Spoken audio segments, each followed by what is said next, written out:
Ready, steady. Hello, and welcome to My Xbox and Me, episode 129. That's a lot of episodes. I am one of your hosts, MC Fixer, alongside the man behind our reviews, Gary. How are you, sir? I'm good, thanks. I'm Gary, good. I feel like I've not spoken to you in ages, if I'm being honest. Like, in speech. It was like I know we talk in text ago. all the time. Like No, in speech it isn't. When? Monday. Did we Monday? Talk? Oh, we had a meeting Monday. You're right. We had a meeting on Monday.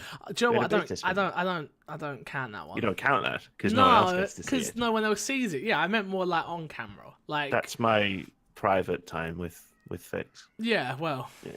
it's not gonna be private anymore. But yeah. Welcome to the My Xbox and Me podcast. Hope everyone's doing well. This show is brought to you by Mike Lynch and Words About Games, but you'll hear about that a little bit more later. Apart from that, if you want the show early, you head over to patreon.com/mcfixer, or you watch it live right here on twitch.tv/mcfixer. Besides that, blah blah blah blah blah blah blah blah.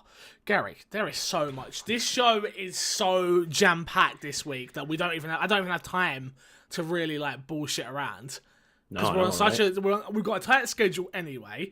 Me and Gary were just talking off camera. For those who want to hear about how EGX was, because we haven't spoken about that yet, we're gonna do that in a separate video for the My Xbox and Me channel. Due to the fact that this week is so busy in Xbox news that it would all just sort of get a little bit kerfuffled. So I have played a ton of games. I spent the last weekend, 3 days, Friday, Saturday, and Sunday at EGX Rees. I played every single game inside the Idea Xbox booth, so you will hear that in a separate video. Okay, we good there? Everyone understands what's going on? I understand. Let's go again. All right. What is in your box, Gary? What have you been playing this week, my friend? So I checked out this little indie game called Minute. Oh, yes. The review for it now. Really, really enjoyable. It's very retro themed, so it looks and sounds like an 8-bit adventure game. Sort of like it's kind of structured sort of like a Legend of Zelda, really, really like original ones. Of course, the gimmick is that it's you have 60 seconds per life, and then once that 60 seconds runs out, you restart back to your house. Like there's a few different checkpoints in the world dotted around. Whichever one's your checkpoint, that's where you restart. Really, really enjoyable game, actually. I thought the 60 seconds thing would be really stressful. Yeah. Like, it's actually not. It is at first, but once you get into the rhythm of the game,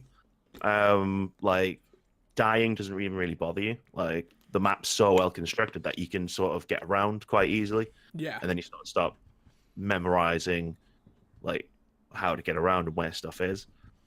And beyond that, it's a really solidly well-constructed game. Did you see the guy on Twitter trashing that game? No, I did not see the guy trashing that game. There was a guy on Twitter that tweeted at Devolver Digital saying, how dare they publish a game like this, that a game like this should... I've not played the game, so I don't know if it's any good. Obviously, you speak very highly of it. But a game like this should not be published and not get funding in 2018. This is not a 2018 game, and we should expect more from our video games. And it blew up because Devolver Digital replied to them saying that they think all games are equal and yada, yada, yada, and if they like it, they publish it, etc., etc. Obviously, we know how sarcastic Devolver Digital can be anyway, so it's perfect. But then, he's mentions, I was in there just reading them. I didn't put anything, but he was just getting blown up, and his argument was just, well, I don't think it's good enough, and he wouldn't put an argument across to anybody else. He would literally just say what he wants and not so it wasn't like an argument between. He's just go to my previous tweet, which was him saying blah blah blah blah blah, nothing of any substance either, which was quite hilarious. And I was just I don't like this. Yeah, but wouldn't give a reason why. It was just it shouldn't be published because it's not. I think his reason was the art style is not good enough. And but that's what they've chose to do with this game, and he just didn't get it. He could not understand it. So, I mean, apart from that, is there anything else in your box this week? Little bits of PUBG. I'm still in the slump, so I haven't really been playing it very much. A little bit of Overwatch. Rocked a pretty good competitive match actually. did a full hold on Hollywood with like we basically we fucked up because you get 2 rounds, so you attack, and however far has to get just beyond that to win. We didn't even get the first point, so we went into this thing where it was okay. We've got 4 minutes, and we can't let them get the first tick on the first point. Basically, it's a suicide mission. Got ya. And we held it and got nice. a draw. Oh, brilliant. So that was pretty intense, but it was pretty awesome. Cool. Quick one for the chat. Sorry, I'm breaking like the full here. Can you hear kids in my background on my mic? Gary, can you hear them? No. Okay, it should be fine. No, it should be fine, but it's fine. I just wanted to check that so I could edit it and like go shut the doors, but it's fine. It's boiling hot, obviously, in England right now, so my back doors are like wide open, but I can hear kids, and I was like, okay. And they didn't reply to me in the messages because they're all rude. Let's get back to the full has now been closed and we're back in. What else have I played this week? So obviously at EGX I'll give you the quick lowdown of, I played Below, I played Harold something, which was interesting. I played Hunt Dan, which my little sister absolutely loved. I played some other bits and bobs, but I'm not going to go into it like I say. We're going to a video on Monday and we'll sort that out. Okay, besides that, I played a bit more PUBG, and I started, not that this show that matters, but I started God of War this morning, so yes, that has been my Xbox-centric stuff, so yeah. Should we get into the topic of the show straight away? Like I say, the show is so jam-packed, it's ridiculous. Topic of the show this week, Xbox E3 2018 has leaked, rumoured. The lineup that features Battlefield 5, Splinter Cell, Forza Horizon 4 and more has come out in a report. So this actually came out from gadgets.ndtv.com, who are a legit source, by the way. Like, they're a legit outlet that have legit writers, and they have reported on some things before as well, and like there's a website that I've used before, so this isn't just like the Joe Schmoes that are putting something up. This is actually someone somewhat legit. Do you know what I mean? Yeah, I get you. So it appears that the leaks of the Xbox E3 2018 lineup may have leaked, and if it is true, there are some obvious announcements regarding Forza Horizon 4, Crackdown 3, as well as some big surprises on the way: Battlefield 5, a new Splinter Cell game, Borderlands 3, Cyberpunk 2077, a Halo reboot, and what could be a new installment in the long-forgotten Perfect Dark. The Xbox 2018 leaks are bullet pointed as forward: Forza Horizon 4, 4K 30 FPS on the X, Japan setting, and will be in Xbox Game Pass. You will see a gameplay trailer, a demo, and it will come out in the fall of 2018. I think we'll go through these and we'll talk about it, and then we'll go to the next one. Yeah, go for it. I think that's pretty safe, honestly. Yeah, I don't know about the Japan setting. I think that's something that's been rumoured for a while. That was rumoured last time as well. So before we go through all these, again, rumoured, very rumoured. This isn't what I am saying. It's just something I wanted to report on because you'll listen to it and you'll think to yourself, okay, this is somewhat interesting. So, yeah, I think that's pretty safe. I think we're going to see Forza Horizon 4, even if it's not Japan setting. Obviously, it'll be an Xbox Game Pass. Obviously, they're going to show gameplay, and obviously, it'll come out in full. So, yeah.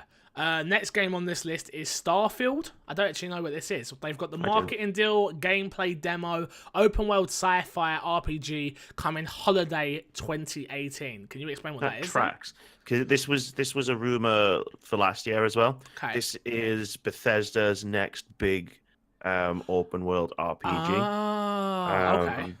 It's like it says, it's this big open world, but it's sci-fi as opposed to sort of post-apocalyptic or fantasy. Got ya. Which sounds really interesting. And Bethesda have always kind of been out Close on the Xbox stage at E3, so it makes sense that they would have the marketing deal and they would show it off there. Yeah. They've got their own show before the Xbox, or is it after? Oh, I can't remember the timing anymore. No, I think it's after. It. I'm pretty sure, if I remember rightly, it's after, because I'm pretty sure it goes on the Sunday.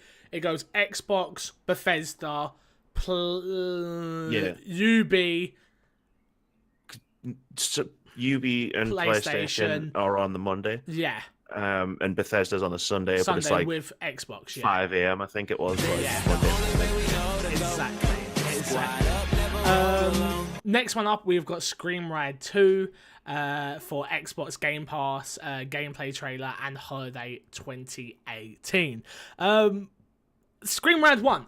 Do you know what? I remember this game super fondly because, and I tell you why I remember it so fondly, is because I went to my very first ever EGX.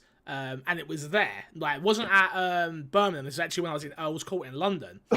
And it was actually there, and I remember talking to the PR team then, but when I was absolutely a nobody, when I was trying to get links, and I was like, yeah, sorry, mate, no. Like, we're not even talking to you. I was like, I'll be back one day, and I won't care about it when you have Scream Ride 2, so I don't care now.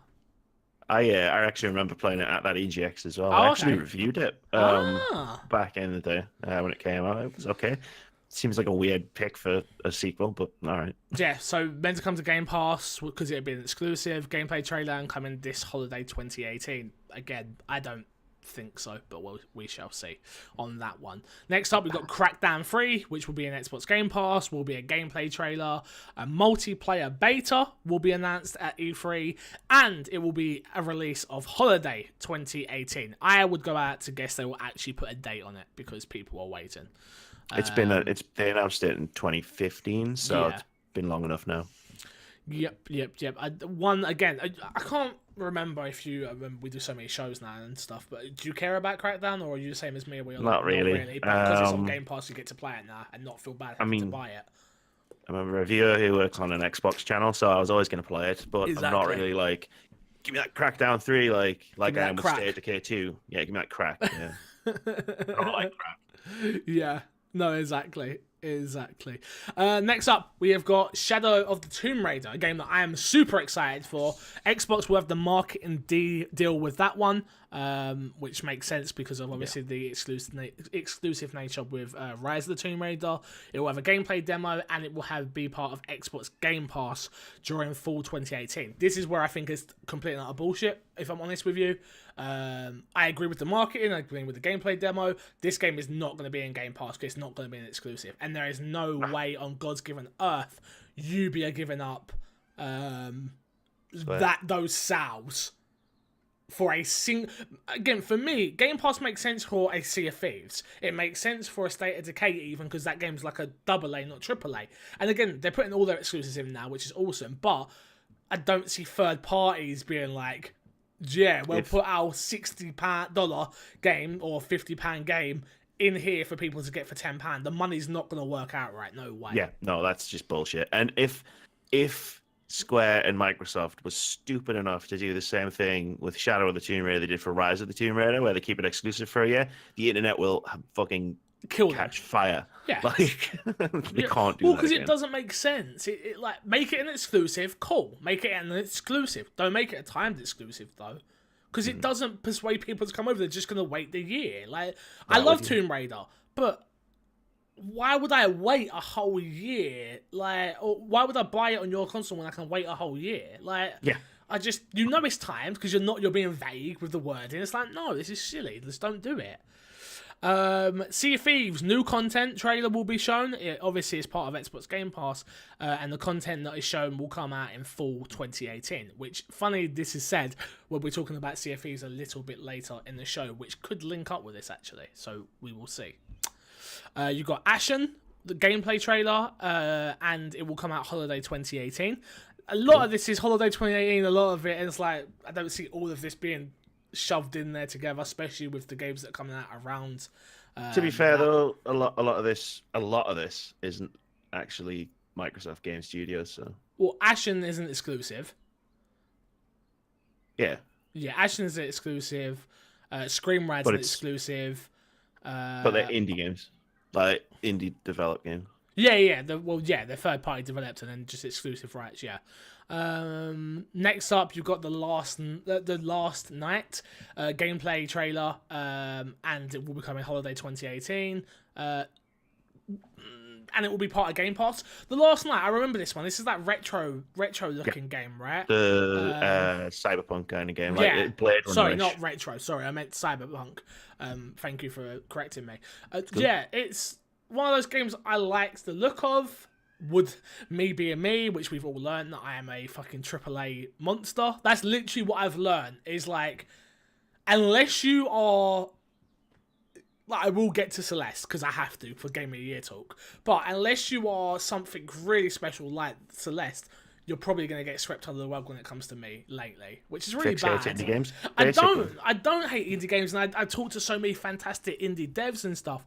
But do you know what I think it is? Because I'm a obviously majority now, which is obviously changing a little bit with the business how things are going. But because I'm a Twitch streamer, the majority of the time I play games is on the stream, and the majority of the time I am playing multiplayer games. And if your indie game isn't multiplayer centric, then I'm probably not going to get to it. And even if it is multiplayer centric, it needs to be good for an audience to watch as well, which is just something I've learned over my gaming habits has totally changed.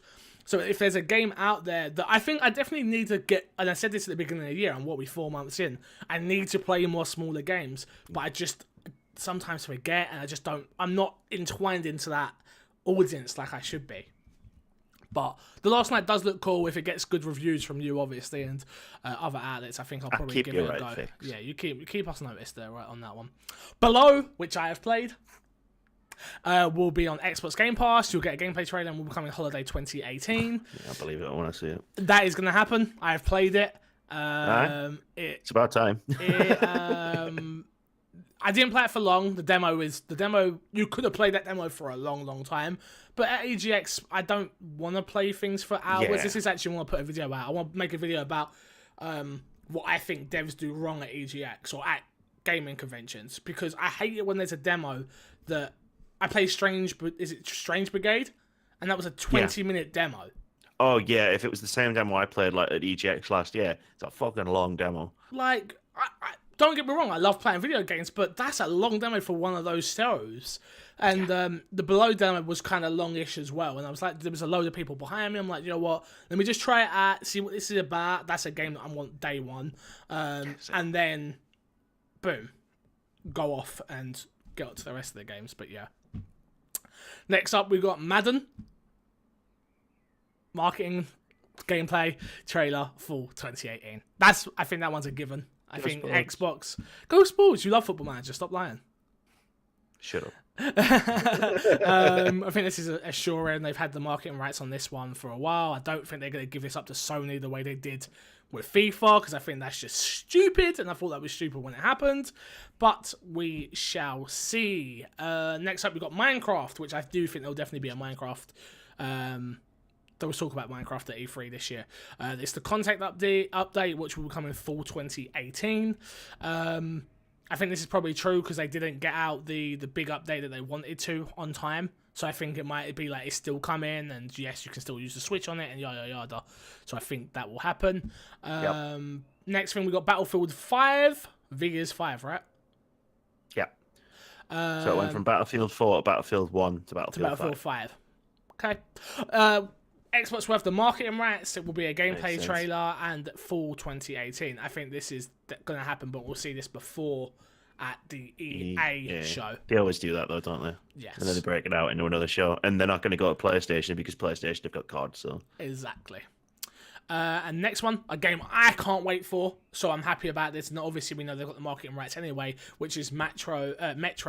Exodus. Exodus. That's how you pronounce that. I can't wait for this because it looks survival horror-y. I've never played the Metro game that people tell me I really should. And I can't really wait. And they reckon it's coming holiday 2018 as well. And last but not least of the leaks, they reckon we are getting a Banjo-Kazooie anniversaries that will show gameplay, will be in Xbox Game Pass, and will drop fall 2018. Gary. Fix. I think some of these are easy guesses, if I'm honest. I think the Forza one, the Crackdown one, the Sea of Thieves, Minecraft, Madden, Ashen, because that game's not out, just going to want to show that again. A few of these. I feel like this is all pretty safe. I feel like I could have made this list, if I'm honest. I could have made this list very easily. And I would have made it less obvious that it was mostly... Like, I don't think the person who... Like, I haven't read the original article. No. So I don't know what the context is. for where this leak has come from, but wherever they got it from, I don't think it's a leak. There's some obvious stuff missing, like Ori and the Will of the Wisps. Yes, definitely. That's just not on the list, really. Microsoft aren't going to talk about that at E3. Okay. Yep, you're right. It just feels like a list that someone's made where they've gone, right, what would be probable? Yeah. And then of course there's nothing there which is like, to be fair, there's a little bit more. There's a little bit more what I forgot to add on because that you actually jogged my memory there. They said the games that would be that was the games that would be releasing in 2018. The games they reckon would be at the show released in 2019, which I'll read out now. Which is Borderlands 3 will be spring 2019, part of Game Pass. Again, I don't see it happening. No way. No. You'll get a gameplay trailer. Ori the Will of the Wisps, spring 2019, part of Game Pass. Electric Madness, which is a fun racer, spring 2019, part of Game Pass. A Splinter Cell reboot, which will be open world and Microsoft will have the marketing for, and it will be first on Xbox One, fall 2019. We then have Anthem, which will be the marketing and with a gameplay demo, fall 2019. We have Halo Genesis, which is a reboot that has split screen, new engine, Warzone 2.0 multiplayer, a beta coming in 2018 with a teaser trailer that says fall 2019. Next up, we have Cyberpunk 2077, which is obviously the marketing rights, with a teaser trailer saying that says 2019 to 2020. Again, no way. And last but not least, Joanna Dark, which is an action third-person game with a teaser trailer saying holiday 2019. Yeah. Again, I still think it's a pretty safe list, honestly. It's hard to argue against it, but at the same time, it seems to be a list constructed of all the leaks and rumors that we've been covering for the last 4 months. Yeah, and more. And obviously the stuff that didn't happen, like Starfield last year. Exactly. Not to again, I'm not shitting on them. They've got their sources, obviously. Yeah. But it seems like a pretty safe list. That's something that any real Xbox fan could have put together. If I had never seen this list and then that was the E3 that happened, for Microsoft, like there'd be nothing there where I would be like, whoa, that was a surprise. Was left field. Apart from Splinter Cell apparently being a timed exclusive, like, whoa, that is a bit weird. They did have it as an exclusive on. Did the first one not come to just Xbox? If I'm not mistaken. Maybe. I think Splinter Cell 1 was only on Xbox, if I'm not mistaken. Original Xbox. Yeah, because it was that era. Yeah, if I'm not mistaken. But whatever, we shall see. Would you like if this? Let's say this is the case, and this is exactly what you're getting, which is that says it's a Borderlands announcement, it's a Splinter Cell announcement, Anthem gameplay, a Halo spin-off reboot, obviously a new Perfect Dark, which are the big surprises. Would you be disappointed in that E3 or? I think it would be a solid show for Microsoft. The thing about E3 is it's always relative to what everybody else does. So, like a couple of years ago when Microsoft did the E3 where they had Dark Souls and they did the HoloLens Minecraft thing, and that was a really good show. Yeah. And then Sony came out and they had The Last Guardian was finally coming out, and Final Fantasy VII Remake and Shenmue 3, and it was just like that didn't make Microsoft show worse, but that nobody was talking about that after. Yeah. For me, it's a case of like, I won't be disappointed with this because it's all the things I kind of want anyway. So it's like, well, I'm getting what I want. But I would be disappointed because there's no new IP there at all from a first-party standpoint, which is what we need to see. I definitely think it's time to show something of Gears of War 5. Start teasing that out, I think. I did like the approach that Phil was having with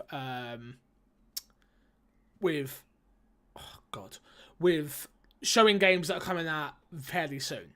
Yeah. But when you as an Xbox fan and someone that wants to know what's going on, honestly, we're a little bit confused on the first party front. Obviously, if you're a diehard Xbox fan like me, not to say that you boo-hoo any other console because I own all the consoles, but you want to see Xbox do the best at the end of the day. And when you get a game like God of War come out and then it's tens everywhere, and then you compare it to, and they're not compared, don't mean compare the games, but I mean compare the content, which you have a Sea of Thieves that comes out for Xbox, which everyone is super hyped for, but then falls flat, and then you have a God of War game that, in my opinion, people were like, that looks interesting, but it was only once the reviews come out, people were like, oh my god, I have to get this now, because that's what happened to me. I've never played a God of War game ever. I've never played a God of War game, but when you've got games, there's people out there saying this is better than Last of Us, which is in my top 2 games of all time. You're like, you've got to take this serious, and I think Xbox need some more mature single player, not because Gears of War is not a single player game. You can play single player, but a single player, narrative driven, gorgeous game. They've got the hardware, and they need to start investing in teams like first party studios. Their own Naughty Dog or their own Sony Santa Monica. It's so hard to say you need a Naughty Dog. Yeah. I mean, I can say it's super easy. Yeah. But, like, they need that kind of studio to produce that kind of game. Like, I'm not expecting the first game that some studio produces to be as good as The Last of Us. Like, but they need that kind of content to go alongside their other stuff. Like, we're going to do Coming Soon, I assume, at some point. And just bear in mind, when we do Coming Soon, that in the past week on PlayStation, we've had Yakuza 6 and God of War. Yeah. But before we get to Coming Soon, let's talk about Mike Lynch. And Mike Lynch says, yo, what is going on, guys? Your boy Mike Lynch here. He hasn't really got anything else to say because he hasn't given me any ad read in that's awkward. Like a month. So I can't promote anything apart from twitch.tv/Mike Lynch or his usual channel, youtube.com/Mike Lynch. And this is Mike's chance to give me a new ad read. I'd appreciate it. Let's get to Coming Soon, Gary. Let's go through it. Okay, so on Coming Soon, we have a grand total of 1 game. Thank God, because we got a lot more to go through. To be fair, it is an interesting looking game. It's an indie game called Sinner Sacrifice for Redemption. I've got a quick little blurb here I'm just going to read, which is rise from the depths of a crumbling kingdom, and this isn't obviously written. What? This doesn't make sense. I wish I read this properly before. Wait. You're reading what's been read. So yeah. I'm going to translate it into English. Rise from the depths of a crumbling kingdom and to the challenge of defeating increasingly difficult demonic bosses. Choose aspects of yourself to weaken before defeating the avatars of sin in the action RPG Sinner Sacrifice for Redemption. Inspired by classic boss battlers and modern skill-based action RPGs with a dash of gothic anime styling and horror storytelling, Sinner promises a thrilling and bone-chilling experience. Basically, it's like a boss fight game. So you go, it's like in terms of gameplay style, it's a bit Dark Souls. Oh, okay. I'm not saying that's what the difficulty levels are. No. You go from boss to boss to boss, and fight them, but instead of getting more powerful, you get weaker, and you have to choose aspects of skills or abilities to actually lose going into the next boss fight. So it's really interesting. The mechanic sounds really cool. Yeah, it's really interesting way to handle a difficulty curve. It's almost like backwards. Yeah, it sounds really interesting. That does sound interesting. I'll give you that. I shouldn't have made a face. Yeah, but that's all. That's all there is. Cool. Let's get into the news. And oh my god, there's a lot of it. Microsoft job posting gives first clue about the future of the Xbox tech. The next Xbox console may be using GDDR6 or flash storage, if 2 recent Microsoft job postings are any indication. A posting made to Microsoft career site on April 10th revealed the company is looking for a senior electrical engineer to help lead development for the existing and leading edge memory tech for the currently shipping and future Xbox design projects. In addition to requiring a deep understanding of current DDR3 and DDR5 tech, those solutions include the more powerful GDDR6, as well as the future DRAM technologies. Do I understand what any of that means? No. I'm gonna guess no. Not a clue. But it means... I know what... GDR's RAM, right? Yeah, if I'm not it's mistaken. graphic RAM. It's the RAM Yeah. that goes in your graphics card. So I understand that. I'm guessing GDDR6 is the best that's out there right now. Yeah, it's I don't know if it's out yet. I haven't been keeping up with graphics cards for a while, but Okay. it's basically the newest one. Gotcha. So they are looking to be making a decent beefy console for the Xbox Two, I guess. Xbox One XX. What do you think they called it? And Joe, what don't? No, We haven't got enough time. I haven't got enough time. This is exciting, I guess. So obviously, there was another company post job listing for an Xbox storage architect the same day, searching for a team lead to help develop the solutions for the hard drives, solid state drives, and even flash-based tech in the future Xbox consoles. solid state drive would be an interesting thing to have in a console because you just like flat out destroy loading times. Yes, but they are extremely expensive. Yes. So, and I don't think we can have. I generally don't think Xbox, especially with the next Xbox, which is what they should call it, Nextbox. Then what do you call the one after that? Next Xbox. The next Xbox. The next Xbox. I just generally think that they should, like, I don't even know. I'm just giving up right now. Technology, it baffles me. It's interesting, and it points to the fact that they're already thinking about the next console, and it makes sense because they're doing the whole mid-generation upgrade thing. So Exactly. Thank you guys for my Xbox One X, by the way. A look at Microsoft's revamped Xbox Live avatars have seemingly been revealed. The Verge, a recent era user Gones shared a YouTube video now removed of the upcoming new avatars, which a formerly Microsoft designer apparently uploaded unlisted to a personal YouTube channel. Check out the video below. Blah blah blah blah blah. I got this from The Verge, by the way. Users will be able to customize their character in a load. Okay, if you haven't seen the leak, it's literally a new avatar system. They're using the Windows Store, but it's the Unity. They're using Unity engine for its items. It looks fantastic. I'll be honest with you. I am currently in the middle of actually making a video about this, and it will be titled "Does Anybody Care?" No, I'm joking. It won't, because I got not again. last Not time. again. Fix. No, but what it is, I do want to talk about it. Not here, but I do want to talk about it in the video actually about how if they want avatars to be successful, they need to make a game around it, and that's something that I want to go into a little bit more depth with. But was you into avatars on the 360 or not really? A bit. I mean, I messed around with it. You know, I like a good cosmetic thing. So, Yeah. like, this sounds really interesting. My favorite part of it is the part where there's going to be like options for amputees and wheelchairs and stuff like that. So it's becoming more inclusive, which is nice. Yeah. Well, exactly. Well, it means anybody can have themselves portrayed as an Xbox avatar, and it doesn't have to be, well, I'm in a wheelchair and that's not there. Like they've put in a lot of TLC into this, which is fantastic. I just have my skeptical side of me just says, but why?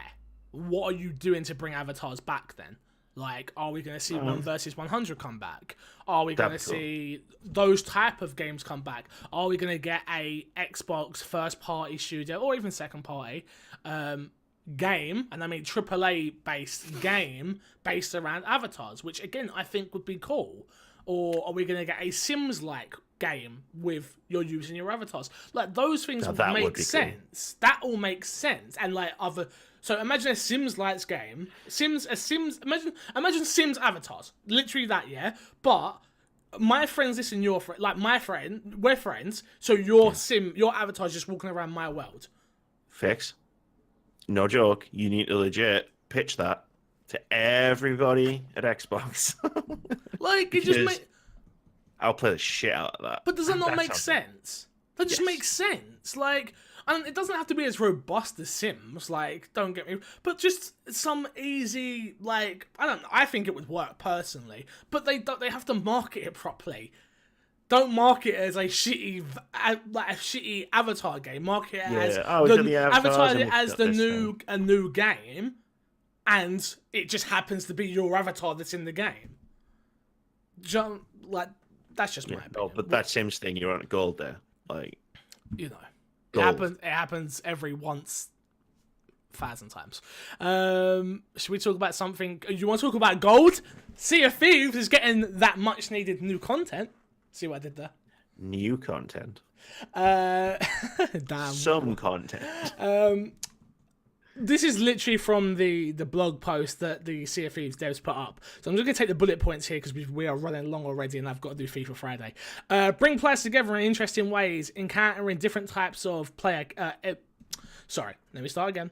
Bringing players together in interesting ways, encouraging different types of player encounters, enriching the world that players adventure in, giving players a new way to play, giving players a variety of goals and rewards. This is literally from the blog. Beyonding... no, that's not it. That is broadening, sorry. I was smiling and thinking at the same time, like, what am I reading? Broadening the journey to the pirate legend and beyond. Aside from this, what's key for us is the rhythm and cadence we want to get into Sea of Thieves. Our focus for April is to continue addressing the top feedback points, but as we move into May, our focus will shift to the new content. Our first content update is the Hungering Deep. We'll release in May and will bring with it a new AI threat to the world. So we'll have two now. Crews, sorry, that's a lie. Sharks, kraken, skeletons, snakes. I suppose if you count snakes, you'll have 5. Crews will have to work together to discover and defeat this threat as part of a unique event. We will also be introducing a number of new mechanics to assist players on this adventure. Blah blah blah blah blah blah blah blah. Not in a rude way. I don't mean it like that. But what I mean is, don't mention new content when you're not even telling us what the content is, and the game has nothing in it. I take issue with. On April, we're going to continue addressing the top feedback points. Well, as if somehow content isn't the top feedback point. Like, that's it. Yeah, I don't know. I'd love to get someone in from Rare. I've met Joe. I've been to the studio. I'd love to talk to somebody like on record and talk about where did they actually not realize the game is empty, and not in like a mean way. I mean that in the like nicest way possible. Like, because that was obvious to me from the first beta testing thing that we weren't allowed to talk about, and then when I went to the studio as well, it was still more fun because I had seen like the stalls and stuff like that, and I was like, this is gonna be cool. And then we get to the actual game and it's still the same emptiness. Yeah. You wonder if maybe they were too close to it to see, which that's something that I think all creative type people go through. Me personally, I do. It's like I try and reach out to especially the audience and like, what should we improve? And everyone's like, no, it's fine. And I'm like, but I'm so close to it that I can't see the faults. I can't see the problems. I can't see it because you do wrap yourself up a little bit too much, and you do think it's amazing. Yeah, I think either you're too critical or you're too critical. Exactly. I think it's like, no, this is crap, this show's crap, everything's crap. And like, no. And it's like, no, this show's amazing. Which, again, I know... The show is amazing. It is, but it's crap at the same time as well. Which I think that's why it amazing works. And not amazing. That's how our brains work. Exactly. That just let me down a little bit. For someone who was super excited and just didn't get what they wanted out of out of Sea of Thieves. To talk about it real quickly, your review is up right now on it is. My Xbox and Me, youtube.com/MyXboxandMe. You can check out Gary's full review of Sea of Thieves. He says some good things, he says some bad things. He worked really hard on it, so you should all go check it out and give it a thumbs up. Do you want to promote it anymore? Did I do a good job? No, you did a really good job. A really good job. Cool. Let's talk about Gamerscore then, shall we? Okay, I love Gamerscore. And the XP system that is getting put in place. So, Microsoft is working on a new career system for Xbox, which will sit alongside Gamerscore to showcase players' dedications to gaming. This is something that came out ages ago that we spoke about, but they've actually released some new news and how it's going to work. So the new Xbox career system will sit alongside your Gamerscore, which is cool, to tally a player's achievements across the Xbox platform. But how will this system work? Microsoft plan to do more to showcase players' activity and success beyond the current achievement system. Now, we have a few more details about how it works. Here we go. Earn XP will incur similar to earning achievements, triggered by certain conditions. Some of those conditions Microsoft is testing, including the following: total playtime across all games to be updated at specific milestones, XP levels milestones, the number of games you have played, simply playing a set number of games per day, competing on Xbox Live, although it's not clear in what context, whether that's part of a tournament or in general multiplayer games. Creating content on Xbox Live, perhaps by sharing game clips or streaming. And earning regular Gamerscore achievements. Is this something that, brings you in a little bit more, is cool, or do you not really care? It sounds cool. But I've never really been bothered by my gamer score, or by achievements or trophy, anything like that at all. So yeah, for me, I love achievements. I loved them back in the day. It was sort of, as I broke into the industry a little bit, I stopped caring about achievements because I think it's just you start playing everything and don't have time. I don't have time to collect all 200 of these feathers, guys. I've literally got 10 more games to. Yeah, exactly. So for me, it's like. I think for me, I try and pick and choose the games I want to 1000G now. If it's a game that I really care about, Assassin's Creed Origins, I think that's a game that I will go back one day and 1000G. I want the games I actually care about. Like I said, I wanted to do all the Resident Evil games this year, but that probably isn't going to happen. But I tried, sort of, but not really. Yeah, but cool. I tried. This next one is interesting. I didn't know whether to add it or not, but I felt like I should because we're an Xbox podcast, and I think I have a different opinion on this compared to some of the audience maybe and people that know about it. So I don't know anything about it, so I'm interested to hear about it. I didn't know anything about it either, but Ryan McCaffrey tweeted this: I would like to sincerely apologise to the Xbox team as well as the Xbox community on behalf of the IGN editorial team. The Facebook and Instagram posts were unprofessional, classless, and made without my knowledge. The post will be deleted ASP at Aaron Greenberg and at Mike Jerobolod. So, what posts? What happened was, obviously the team that run the Instagram and the Facebook and all that crap literally tweeted out a picture of, I think it was you see the pictures of the four, you have Xbox, Nintendo, PlayStation, PC, and they'll put a game in that's only exclusive and be like, but it's not on the others. They did this, but just with PlayStation and Xbox. Right. And it was showing God of War. So it was just the God of War picture on PlayStation and then literally the Xbox empty. And this is the tweet that come from it. And I kind of felt like they were just...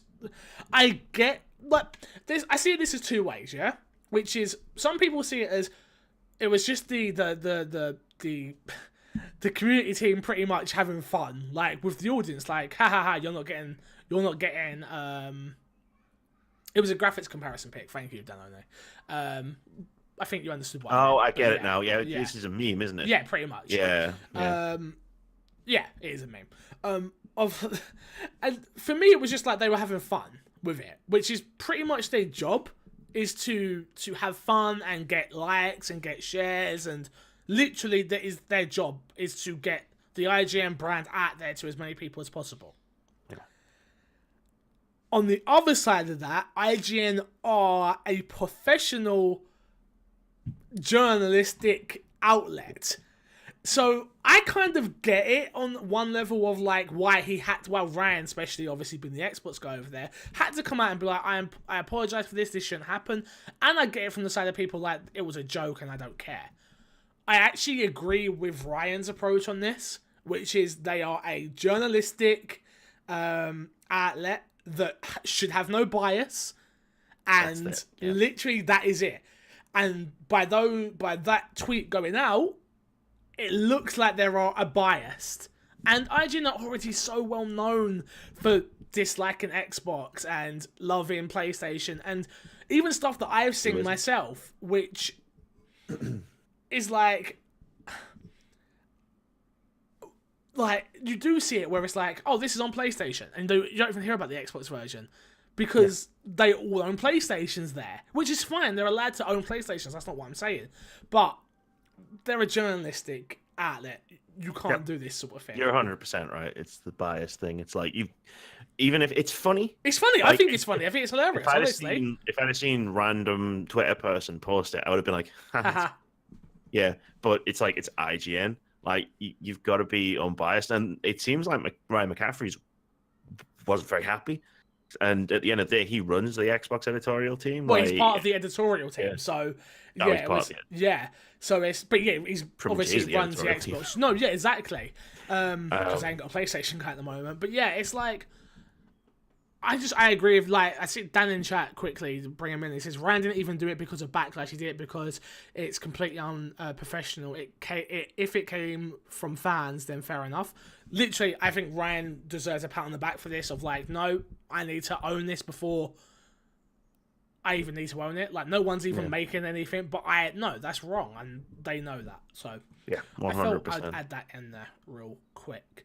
There is still so much to talk about, so we're going to skip a couple of these. But real quickly, Ubisoft press conference dates have been announced. Ubisoft has confirmed that its E3 press conference times and dates, and it is going to be 9 p.m. for us, GMT, on June 11th. So we will be doing a pre and post show right here on my Xbox and me.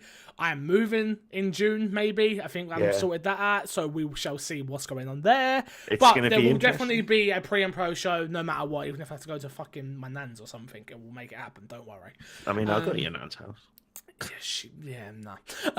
Next up, Shenmue 1 and 2 are getting released and remastered on the Xbox One. I can't really stand and talk about this too long, but are you excited? Are you a Shenmue fan? No. I mean, I love the fact that Shenmue's coming back. I'm really excited for Shenmue 3. I don't really play re-releases, but it's nice that the first two are coming back out to sort of build into the release of the third one. I think it's just smart that they're getting it off the Dreamcast. Yeah. Like, this was the only place to play Dreamcast. Like, do you know what I mean? Like, that's crazy. Like, this was the only place you could play these games were on Dreamcast, so I think it's great. I think I played them once actually, but I remember seeing 4 discs and being like, nah, I'm good, bruh. Fucking love Shenmue. No way. So such a good game. Yeah, we shall see on that one. We'll skip that one and we'll move on to our last main. Oh no, there's still more. Yeah, there is. Okay, yeah. So moving on. Polygon says Call of Duty Black Ops 4 will not have a campaign. I'm not going to read it, but what do you make of this? Like, if you've not read this, go read it yourself on Polygon's website. No, don't do this. So, do you care about this? Do you play Call of Duty every year? I do. I've played and reviewed Call of Duty for years. I play the single players. I know I'm like in a minority, but like I go for the single player, and I play a bit of the multiplayer, but I'm really shit at it, so I bow out after like playing it just long enough to have an opinion of it. But yeah, I really enjoy playing single player Call of Duty games. To be fair though, I really didn't like Black Ops 3 single player, like the story. Yeah. So maybe this is no big loss, but at the same time it is. It's like it's the biggest first person shooter franchise in the world, basically saying it's cool to not have a single player campaign. Well, if I've read like multiple different sources on this, and before I get into it, yes, Xbox Studio, you are 100% correct, and thank you for keeping us on this. Shenmue 2 was on Xbox, on the original Xbox. You're right. But the first one? No, 2. First one's the one you need to play. Yeah. But to get back to Call of Duty, for me, I bought World War 2, and I've only played multiplayer. Yeah, I know. Yeah, you fucking heathen. Do you know what I mean? And for me, I won't buy it again, but. If you've read the reports, it's like apparently there's a lot more going on here than just they didn't want a single player stuff. Yeah, apparently it's like they were producing it or are producing it. There's going to be some sort of multiplayer, some sort of single player, but they couldn't get it done quick enough, and like there was actually problems with this is Treyarch's year, right? Treyarch like getting it done. So now there's rumors that there's a battle royale mode coming in Call of Duty, but it might hit 100 people, but it might not, and This Call of Duty mess, sounds man. like a shit show. And to move I know, into right? that a little bit, the rumor is the new Call of Duty Black Ops 4 leaks indicate that the multiplayer system is going to be similar to Overwatch's. A new rumor is floating around on Twitter that Call of Duty Black Ops 4 multiplayer may end up being similar to Overwatch.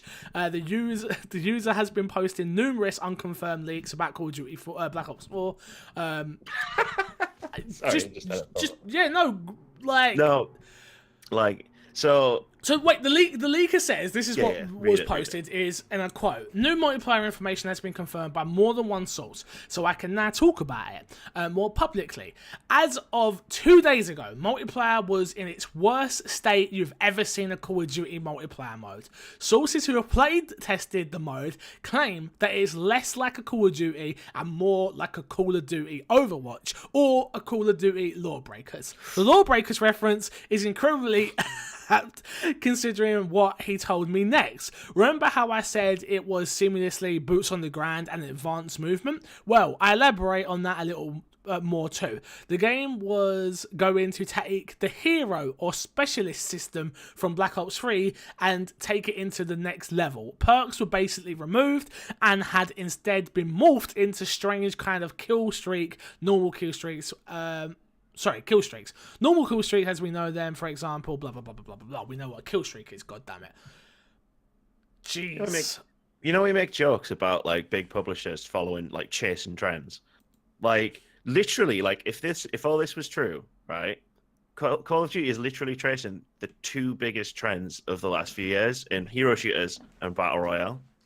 But the thing I want to say before that was the thing that made me laugh. That just I thought I had. But the thing for me that is, if Call of Duty made a good battle royale, it would be fantastic. 100%. Because Call of Duty shooting is the best bar none, in my opinion. Yeah, you are 100% right there. It feels fantastic. Like, Call of Duty is a fun game. I hate the toxic nature of its multiplayer, but I can play a battle royale because I'm on my own. It would be the thing that would bring me in. But when I hear the rumours that it might hit 100, it might not. Call of Duty, the biggest franchise, one of the biggest franchises, because GTA is technically the biggest, in the gaming industry, can't get 100 people to work in their game, which means they're trying to rush it, and they're not working well on the map, and they're not doing this, and then they're not, no! The only thing I'd say about to the point of them not being able to get 100 people into the map is it's going to be Call of Duty, so it's still going to look like Call of Duty, which means the graphical fidelity is going to be way bigger than Fortnite or a PUBG. They've got the money to do it. I'm not making excuses for them, but like I feel like if they try to do that with 100 players on my Xbox One S, my desk is going to catch fire. But it like going back to what you said, this sounds like if this is true, this sounds like a shit show. Like, what the fuck? Like, this game supposedly has been in development for 2.5 years, and it sounds like it's a fucking mess. Yeah. Yeah, I totally agree with you. For me, it's a case of just Call of Duty's system would work perfectly with this.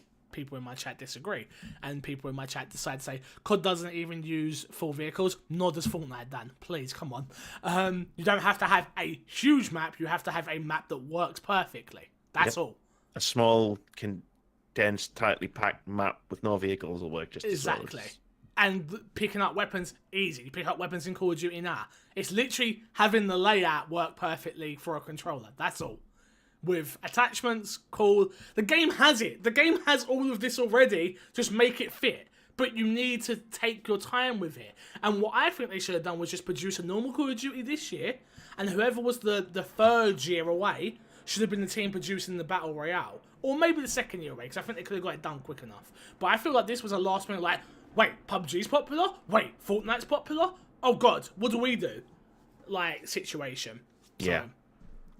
And that's not a good approach with your biggest franchise as well. Like, no. But there you go. Next and last piece of news is all about a game that we both care about. procedurally generated enemies, places, and loot will be in State of Decay 2. And the quote I took from this, which is, quote, and I quote, loot in State of Decay 2 is distributed through a few different procedural systems, each of which serves its own purpose, says Brian Giammi. State of Decay 2 systems designer. Containers where loot can be procedurally populated are placed by hand, but no loot drops itself on any location is hand placed, which confused me a lot, but it makes sense when you think about it. Every time we generate a map, a variety of items and resources and loot and vehicles are distributed accordingly to this process. Some elements will have the same across multiple instances of the map, same won't, blah blah blah blah blah. Every map generated that has a gas station site has at least one gas can. He continues, some elements will be very different, says, for example, that across the whole map we want to drop, say, 25 normal melee weapons. These aren't guaranteed to show up in certain sites, but are instead distributed procedurally across all sites into containers whitelisted to make sense, dropping items of certain implement, blah blah blah blah blah blah blah. Yeah, got what I'm saying here. Yeah, I get what he's saying. Basically, they want to make sure that loot isn't spawning in really weird or random places. So for me, the best way to layman's terms of what makes sense to me is loot is, so it knows that a weapon should be in this house here and should be here, but it won't always be a baseball bat or a gun, or it won't be the same thing every single time. It's procedurally generated, which makes sense to me. The loot is procedurally generated, but the location isn't, which to me makes perfect sense. Because if you ever play State of Decay, once you've cleared out the area, you're not going back there anyway to get loot. You might go out there to clear out zombies and stuff, but not to get loot. So, games for gold this month, we have got The Witness from April 1st to April 30th, Assassin's Creed Syndicate from April 16th to May 15th, Disney's Cars you can no longer get, but Dead Space 2 you can from April 16th to April 30th. We're not going to do Fix the Sack this week, but if you want your email in, please email in myxboxandmepodcast@gmail.com. We do have a few from last week. Even though you've got one in from last week, stack up. Get some more in there. So when we have a short show, I can just pick from them, please. I would appreciate it. Maybe your E3 predictions and stuff like that. If you are the man, Wood, you know who you are. And I'm only going to call you Wood because you know who I'm talking about. Who is messaging me in my Discord channel saying, when are you going to play Division? Did I not go on this goddamn show, Gary, and say to people, email in myxboxandmepodcast@gmail.com if you would like to play Division and get a squad together? Did anyone email in? Familiar. Did anybody email in? No, nobody. So do you know what I did? I put the Division to the back of my head. I didn't care. But now I've got people hitting me up in my Discord. That's not how it works. You just psyching yourself up for FIFA Friday. Pretty much. Yeah. Let's get out of here. Plug by plug. Let's do it. Oh, you know, the usual places. Twitch.tv/WordsAboutGames. I haven't streamed as much lately. I'll be getting back into it. I need a new PlayStation 4 controller before I can start playing PlayStation 4 games, though. So it's coming on Sunday. And youtube.com/WordsAboutGamesUK for all my reviews. Obviously, it's slow on Xbox at the minute, but got a lot of games to review on PlayStation and PC, so that's going to be cool. Other than that, you can find me on twitch.tv/MCFixer if you're watching right here. Cool. If not, please go over there, hit the subscribe button. If you've got that Amazon Prime, you've got Twitch Prime, you can link the accounts and make money. Also, big one right now is patreon.com/MCFixer. I am currently in the middle of about to move. My rent is about to double, and I may have to stop doing this full time. So, if you are someone who is sitting on the fence right now and thinking, does he deserve it? Yes, he does. I believe I do. Please head over to patreon.com/MCFixer. Consider giving a couple of bucks a month. You would do it for the RSPCA. Do it for your boy MC Fixer. That's sort of my thing now, Gary. I try and convince people, if you're going to give it to a dog, you could give it to me. What if you had a dog? Well, no, if you've got a dog, you've got to feed that dog, so you don't need to then go to the RSPCA. But if you don't have a dog, you could just support a fixer instead. No, I mean, what if you had a dog? Well, no, fuck that. The reason I haven't got a dog is because I've got no money. If I get money, I get a dog. It's a Patreon, guy. Have you not seen it? There you go. That's your angle. Oh, my angle is, don't support RSPCA, support me, and I'll get a dog from the RSPCA. Boom. This done. part has gone long enough. I'll love you, leave you, and see you all later. Bye.